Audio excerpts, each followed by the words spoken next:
So in order for us to get the wipers up, we're going to have to use the push to start, press twice. And then put down the stalk once, and the wipers will stay up there. So we have here the Vallejo VM387 push tab. So in order to replace it, I'm going to pull this up, use the push tab, and just pull up. Replace it with the replacement.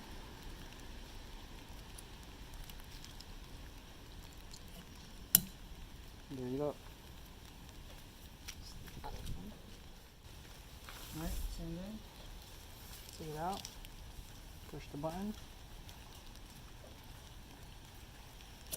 Go up.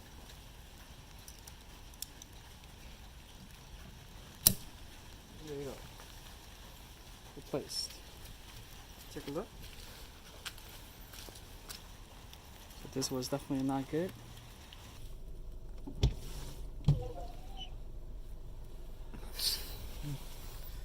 It's no longer wiping.